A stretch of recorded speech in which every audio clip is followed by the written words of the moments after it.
That was weird. It was just like live video ended, like all of a sudden. I didn't even press anything. I don't know what happened. All good. Technology sucks Right? anyway, so yeah. See if we can get everybody else back on. Mm. Yeah, we all got booted right before I was about to go into my spiel of the music I listen to. I'm like, darn it. That was so Gotta random go too. That off never like happened. go off like 20 minutes about all the like every single subgenre of stuff I listen to. So Perfect. Right. Let's see.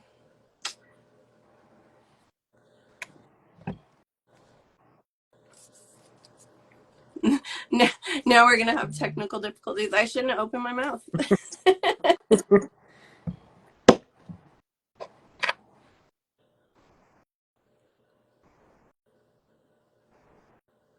Everybody got booted.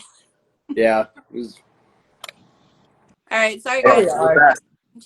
yeah, Like literally just ended all of a sudden. Oh, Yeah, I thought we I said am something back, and wrong. it sounds like we're blaming me. So I don't know how or why, but whenever I'm taking the whenever fall. stuff goes wrong, it's just the easiest to blame Ryan. So It's always Ryan's fault. It's Okay, yeah. Ryan's fault.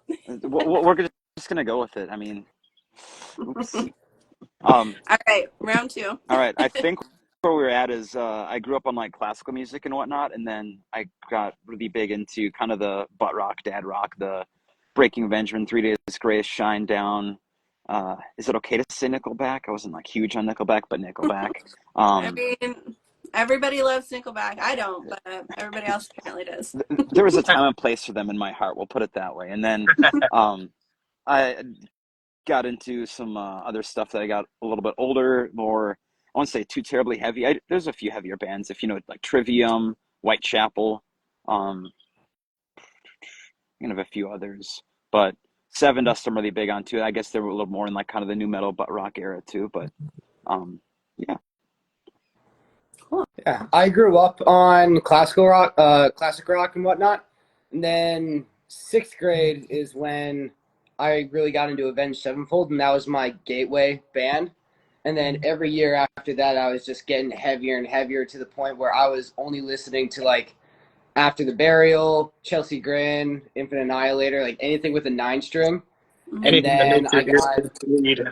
yeah, then I got really into I'm into a lot of power metal and folk metal right now. So Corpiclani, Amon Amarth, In Flames, Tyr, Powerwolf, just to name a few. And then ever since joining Perfectly Still, my taste has kind of regressed a little lighter. So I've been listening to a lot of Breaking Benjamin, 10 Years, Hoobastank now, and it's been good. It's been interesting to see how the taste has changed. That's awesome. Yeah, Avenged Sevenfold was definitely one of my gateway bands, also, for sure. All right. So obviously you guys play certain instruments in the band. Do you also play other instruments outside of the band? So I mean, I play a little. I haven't picked it up in a few years, but I grew up playing the violin, so I can still play like Mary Had a Little Lamb and some of the classics, you know. But I wouldn't Awesome. say I'm very well versed with it anymore. But you throw some sheet music in front of me, and I'll make it work. I can play bass guitar a little bit too, and I mean, I know like one drum beat, but I can't play in time, so it doesn't really matter. Other than that, I could play a little harmonica. Does that count? Sure. An instrument. I play bassoon, which is a weird instrument that people don't really associate me with. So I play that, also electric guitar, and do some singing as well. So Brittany wants to know electric violin in future songs. I, I say we do it. I'm down. Yeah, Go for it. I'm down for that. Yeah. Someone's got to sacrifice their instrument for it, though. We've been doing a few one guitar songs. Nick, you can just take the lead, and I'll grab out the electric violin. All right. You said it. Let's make it happen. We'll be on the lookout for that. All right. Who would you collaborate with if you could? Ooh, that's like the hardest question so far. Because we've actually been talking about doing that in the future, and so there's a lot of different local or regional acts that we're pretty close with. But she's asking like a dream collaboration. Right. No, I'm just saying like that's where it started from. But Like big collaboration, I don't. Oof. Um, Yeah, for me, I'd love to do Adam Gontier. He's one of my favorite vocalists from 3 Days Grace and Saint Sonia. yeah, that would be sick. Um, Man, I don't know. No, I mean, I Prevail, Bad Omens, Breaking Benjamin, 3 Days Grace. Honestly, there's so many to choose from. But Nickelback. oh yeah, definitely. Careful, it'll shut down on us again. You know, I thought that's what we did wrong last time we started talking about Nickelback, and I just like, I don't know.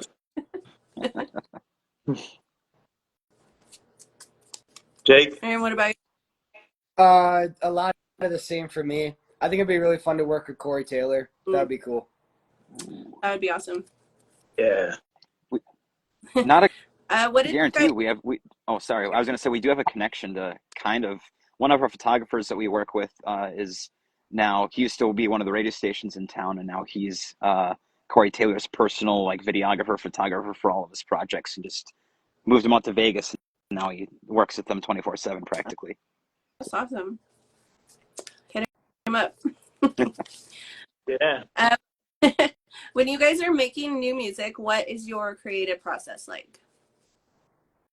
A Nikki, lot of take it away. coffee. A whole lot of coffee. No, honestly, like it's kind of weird, but I'm kind of a morning person. So usually when I'm writing, it's in the morning, and it all depends on the song. Sometimes I'll come up with like a guitar part that I just think is cool, and I'll just build on it until I have like a full instrumental, and then I'll eventually get around to adding lyrics and vocal melodies and whatnot. And other times it's just like a certain phrase that sticks in my head, and I build up the music around that, and just kind of it all, like I said, it all depends on the song. Cool. Other, you guys, nothing Yeah. to add? Well, I mean, if it wasn't already too very well known, you are kind of the primary songwriter for us. But I will say, like for me, if I go in with the plan of I'm going to write something today, I just come up with nothing. Rather, if I just reach down and pick up the guitar, if I start humming something out, things flow a lot better. Still obviously got to put quite a bit of work to it, but that's kind of where things go for me. So I usually just kind of noodle around. I'm like, oh wait, that riff sounded sweet, and then try to add stuff to it. Yeah, yeah.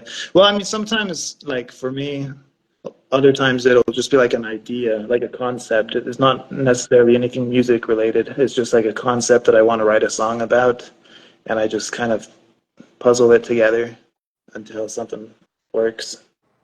Awesome. Whenever I come up with stuff on guitar, I just think to my mind, I'm like, all right, what's the heaviest dissonant thing I can write, and then go from there. And then if it sounds good, I'm just gonna add more dissonant chugs and whatnot. So Where do you find you get your inspiration for your songs? Well, I would say it's kind of a tough question because it doesn't really necessarily come from one place. It's something that a lot of time I'll just be listening to music and a song will come on and it's just like the inspiration just hits you and it's like, wow, I want to make something like that. And other times, I don't know, it's just sometimes it's not even back to like not even music. Sometimes you just be in a certain place and just suddenly you just get inspired to make something cool. Yeah, I'd say pretty similar on my end. Kind of comes from a place of like if I really, really dig a song, like I by no means want to copy what they're doing, but like kind of mock or model the parts that I like in a way that is like, oh hey, they use like this style of riff for something and that's really catchy and people are vibing with this. What can I do that's got a similar vibe to it without taking exactly what they did? yeah, I'm very similar to Ryan as well. I try and pull ideas and structures from songs I like and try and write something new over it so it sounds more original, not like I'm copying the entire thing. Yeah. Is there a song of yours that means the most to you and why?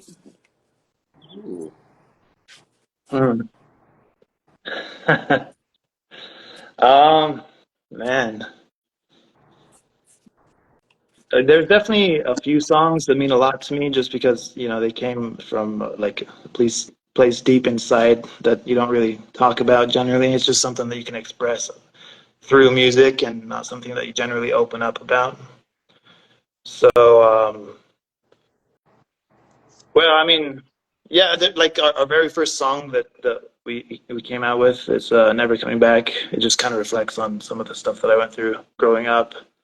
A little bit of history, and I don't want to really get into it too much, but it's just kind of an outlet.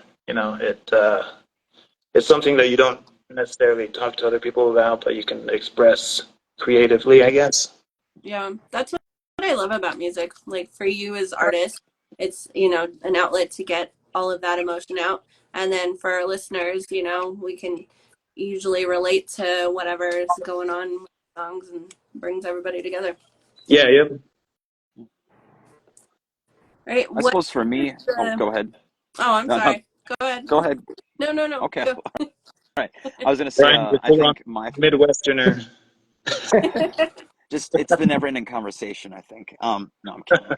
I was gonna say for us, I have like favorites to play versus like favorites as far as the meaning behind them goes. And one of our earlier songs also was based off of like a lot of mental health and like daily struggles and kind of the BS that a lot of us go through, and trying to overcome that and push through it. And so the song's called "Save Me," and it just kind of got that deeper angsty meaning behind it. I got two favorites. The first one is Ready to Live, and a little funny story. When Brian first asked me to join Still, he's like, "Yeah, have you checked out our music yet?" I'm like, "I haven't." And Ready to Live was the first song I checked out, and it's one of the heaviest on our album Chronicles. I'm like, "Oh, this is awesome! I can't wait!" And then as soon as we're jamming, going over stuff, I'm like, "Hey, when are we gonna play Ready to Live?" He's like, "Yeah, we haven't played that live yet." I'm like, damn. But the second one is Shattered, because it's such a different song that we usually have. It's in 6/8, and I really like the ballad feel of it.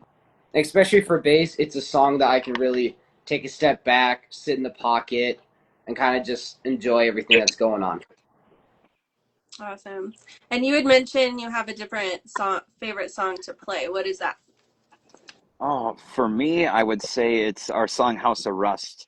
Um, just has a really fun, catchy riff to play, and just the energy that we get when we play it live, and like the reaction we get from the crowd with it is the last headline show that we played. Like Jake was crowd surfing out towards it, and it was great. It's so much fun to play that song. Mm-hmm.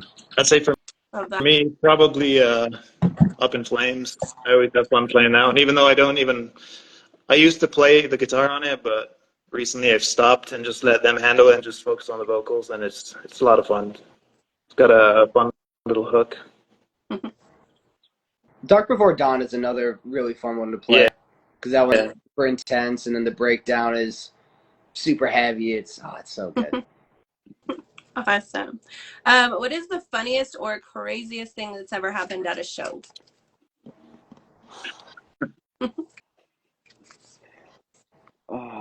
Guys, I'm trying to think here.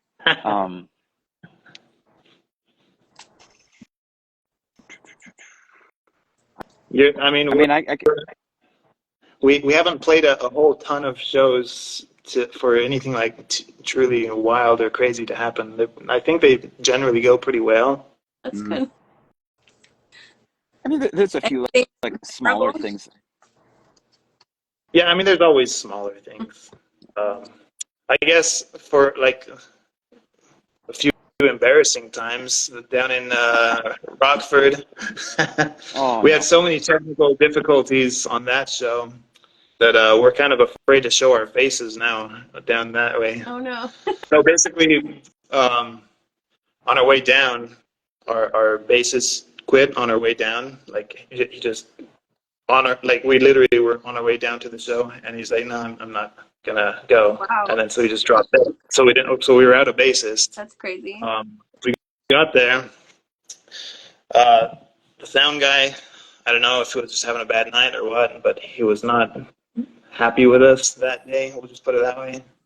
And I guess he just didn't connect all our inputs or had some just muted everything. But the only thing that ended up coming through in the end was drums and vocals. Yeah, so like everything was just like completely gone except for drums and vocals, and yeah, in the end we just kind of did the walk of shame away from that. Yep. Maybe more on like a less embarrassing. I put out. I distinctly remember we played an arena show a little over a year ago, and the crowd was so much fun for that. And there was someone in the crowd that had these like neon glow in the dark pants that was like right in front of me, and I could not just like, what are those? They were great, and it was. I'm sure I've probably came across stuff like that before, but it was something that like that stood out to me, and I definitely remember it. I'd say the only embarrassing thing that's happened with me and my tenure in the band so far, keywords so far, because there will be more for sure. It was during one of our shows in January, and I was going up to do backing vocals and a chorus, and my bass completely, just the strap broke off the bass, and both pegs fell out too. So I gotta hold my bass as I'm singing, and it's in the moment I'm like, oh, this is the worst thing that could happen, but. Got Oh, the, shit. Many more to come, you know what I mean? Yep. Always more to come. Do you guys have any pre-show rituals? A little bit. I'm actually doing like a little bit of a caffeine cut right now. But one of our pre-show rituals is we don't always shotgun it, but we'll like chug like a can of Monster Energy, and that's kind of like our hype thing to get ready for the show. And yeah, but now that you mention it, we need to have something cool. We gotta do something crazy. Yeah, start It to is really need to spice it up a little more. Yeah. right. yeah. There you go. Good morning. Where are you at? It's good evening. What's up, Jake, my boy? Shout out Nick. I haven't talked to him in years. Hope you're doing good, man. Thanks for checking us out. Love you, Dom. Do you guys have any upcoming music or shows? Music. We just popped our brand new single a little over a month ago on May 3rd, called Synthetic, and that one has been getting a little bit of radio action, some playlists and whatnot. And that one we're kind of riding for a little bit right now. We do have quite a few demos that are in the works, and we're constantly writing new stuff all the time. So we're kind of game planning album 2 and what's all going to go into that, and kind of the rollout process of how we're going to drop the trend right now is to do a lot more singles than a full album, then kind of bleed it all into an album. So as far as like a time frame goes, I don't have the best answer for you, and I kind of don't want to spoil things either, but we do have kind of a general idea in mind. And then as far as shows, we just played a couple not yesterday or a couple days ago, last week and the weekend before. We had a little bit of kind of a hometown area run, and then we're off for about a month and a half, and then we're going out on a kind of our first headlining tour in August for a few weeks. Very cool. Well, Synthetic is awesome, and everybody should check it out if you haven't already. Thank you. We can't wait to hear the new stuff. What is the best advice you've ever been given? It could be about music, it could be about life, anything. Best advice. I think that's something that you kind of have to reflect on a little bit. Ryan, you got anything off the top of your head? It's kind of a cheesy one, and I wouldn't even say it's necessarily the best, but it's something that I live pretty true by. We say it at my work all the time. It's called trust the process, and it's kind of a cheesy saying and whatnot, but life's throwing obstacles at us left and right all the time. There's good moments, there's low moments, there's all over the place. And so I've just kind of inherited this belief of, like everything's going to happen that's going to happen. So just kind of riding the waves through it and trusting that it's all going to work out for the good in the end. So that is good advice. I'm going to pull pull a cheesy little quote from a Monty Python movie, but always look on the bright side of life. That Oh, was I my thought it was thesis just a in high flesh school. wound. And it's, whatever highs and lows you're going through, you can always see through the positives, and just trying to live in the moment, not take anything too serious. It's helped a lot. It's definitely calmed some things down. So I agree with that. Definitely. What do you guys like to do for fun outside of music? Fun. What's that? Um, Honestly, I like to do a lot of things. I'm a big outdoors guy. I like, those crazy extreme sports, motocross and snowboarding and jet skiing and all that kind of adrenaline type of thing. I'm there. Not any one in particular, but basically any of them, I'm down to do it. Awesome. For me, I'm a big, also fairly big sports nut. I grew up playing a lot of baseball, played some college baseball, and I nowadays, well, out of my college, well, not well out of my college days, but I'm out of my college days. But I play or coach a men's amateur team, and then I play a couple actually slow pitch and fast pitch softball leagues also. Awesome. yeah, I've gotten into disc golfing recently, which it's always nice to go out for a few 30 minutes to an hour a day, throw some discs. I play a lot of video games, lot of video games, I used and then to. I don't have time for it lately, but I like playing video games. You hear that I got a lot. right here. So Music and video games. Yeah. Goes hand in. what more could you ask for? Right? Now I know what Riley's probably you're doing when you don't doing that answer right me. now. That's why he's not joining us. Yeah, work, they said. Yeah. Really. Can't make the interview, guys. I'm working. What is the first concert you ever saw? Actually, I think my first was Hollywood Undead. Yeah, I think that was my first. That was like, how long ago was that? It's got to be 14 years ago or so.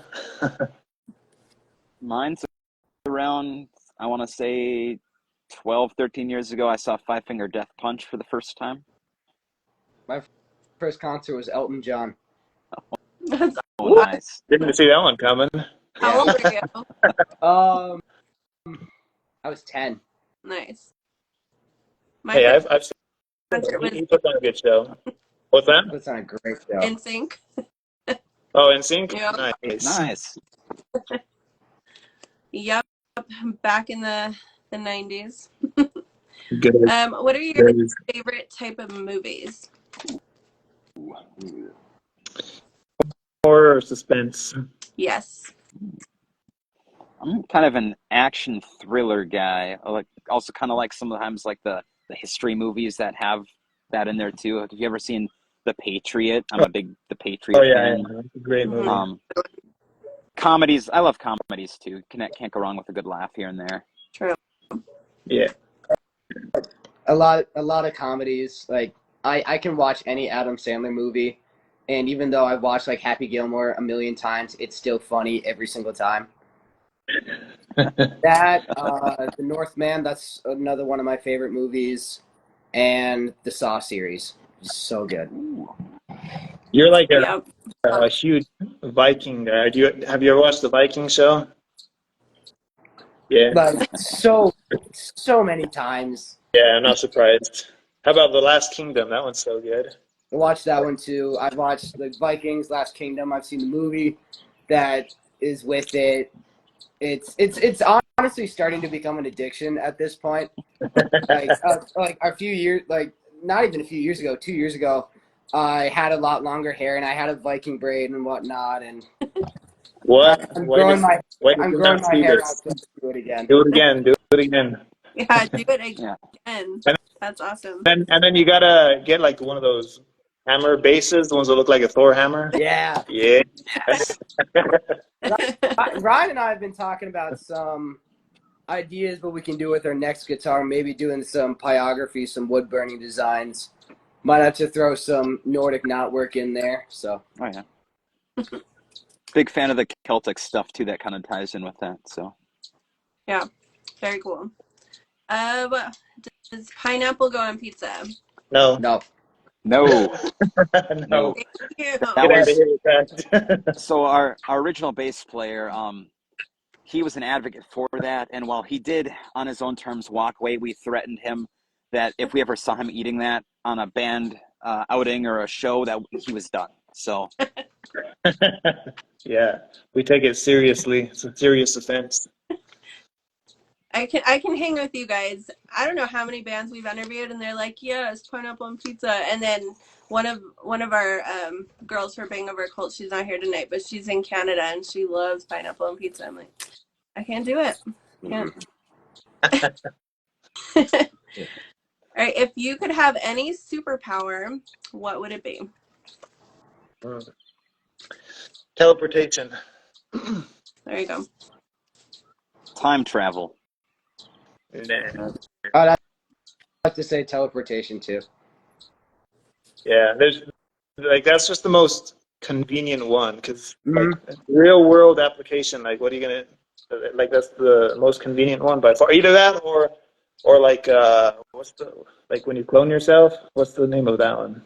When you like make multiples of yourself? Cloning. Well, I mean, there's got to be like a better word for it though, right? I don't know. I'm not sure. I think cloning's the best Yeah. one, honestly. Yeah, I'm just saying like that would. Yeah, it's got to be a toss up between those two. All right, does anybody in the chat have any questions? If so, drop them in. Is there anything you guys have wanted to try that you haven't done yet? It could be music related. It could be just anything. Mm, Hmm. I got a music related one. Go ahead.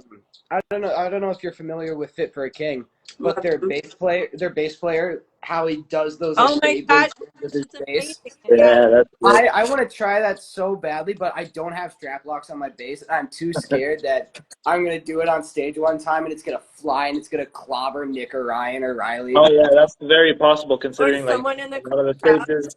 A lot of the stages we play are pretty small, so we're like elbow to elbow sometimes. And yeah, don't try that one of those. Not yet. Also for me, I definitely want to try playing some international shows in the near future. It'd be a lot of fun. Yeah. Definitely. I can't really think of. I like both those ideas. Just getting because crowd interaction is so much fun and a huge part of our show, especially with Jakin. And then international shows would just be so much fun.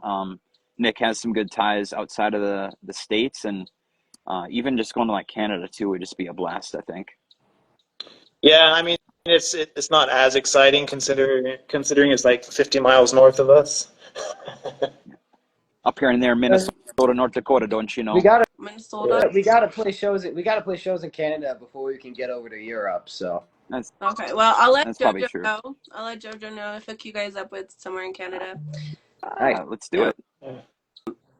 What is a dream venue you guys would want to play? I love this one. Okay, for me, I don't know if it's considered a venue, but Shiprocked on the tour, Oh the my gosh, cruise that would be movie, awesome. that'd be so sick. For me, it's not the biggest venue in the world by any means, but I've been there a few times to see shows. The House of Blues in Chicago is just one of the coolest atmospheric venues I've ever been to. And seen some great bands there too. Trivium, Seven Dust, Tremonti, Alter Bridge, Cane Hill, if you're familiar. They're a little bit smaller, but they're a great band too. So. Yeah. I would love to play like Hellfest, Download, Wacken, any like huge rock metal festival in Europe would be a dream come true. That would be awesome. Yeah, speaking of Shiprocked, and it's not exactly the same thing, but you know they have like the Emos Not Dead cruise or whatever. Mm-hmm. I was talking to the guitar player for Under Oath, and he was saying that when they played that, like the rooms were like 50,000 a night, and he's like, we got them free because we played the show. And he's like, there's no way I would have ever afforded that, but it was awesome. That's That what is crazy. 50,000 a night. That's What? is that U.S.? Because I'm just saying it could be a foreign currency, and it only ends up being I mean, I $200 don't a night. know, but that's wild. Yeah, that's But wild. yeah, if you get to play, apparently you get to go for free. So there you go. All right, well, something to look forward to. Whatever. All right. Well, I think that's about all I have. If nobody else has any questions, what is the best way people can support you guys? Streaming music and buying merch. It's the biggest things that can help us out now with so many things being in the digital world of things. People want things that are easy and convenient. So we do have CDs and records, and we sell them from time to time, but it's definitely not quite as big as the streaming platforms go. But also at the same time, the distributors don't pay out at all for streaming services. So honestly, the coolest thing to do is to buy merch, and $20 here and there, $5, $10. It's huge. It goes a long way, and it is And like the you know, coolest thing. even failing that, just like Ryan said, listen to the music and follow us on social media. Anything helps, considering we're a relatively new band. We're still trying to grow. So any support you guys can give, like I said, whether it's buying merch or if you don't want to spend money, then just follow us on social media, listen to our music. All that stuff helps. Yeah, pop out to a show, come say hi. Yeah. Simple as that. We want to meet you guys. We want to grow. So Yeah. Definitely.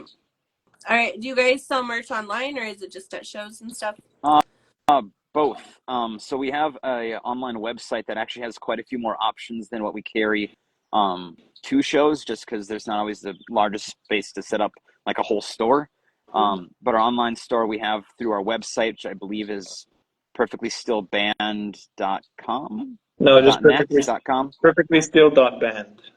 Okay, perfectlystill.band. I should probably know that, but You probably should. and through there is a link. It'll have all of our shows, recent photography, and then there's a link to our merch on there too, which we actually have a few new things out for Synthetic, and we're working on getting some tour stuff made right now. So there's definitely gonna be a new wave of merch coming in. But right now there's a pretty good selection of hats, hoodies, t-shirts, tank tops, even quite a few different accessories. I think we even have like a dog food bowl. That's awesome. I didn't even know about that one. I didn't either. That's Yeah. Both your faces were like, a different way to connect. A different way to connect with the audience. I don't know too many metal bands that are selling custom dog bowls. That's pretty cool.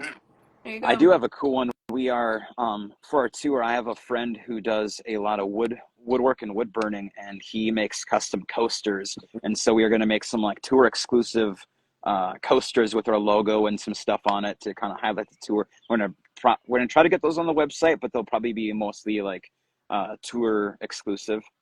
Very cool. All right. Well, this has been fun, guys. Can't wait Yeah, to it's hear been the great. Yeah, thank you. Yeah, definitely. Hopefully I get to see you guys live sometime. And everybody go like, follow, share their music, stream, buy merch, all the things. But thanks so much for coming, and you guys have a good night. You too. Thank you. Thank you so much. Sure, Dan. Thank you. Thank you. Bye. Bye. Bye.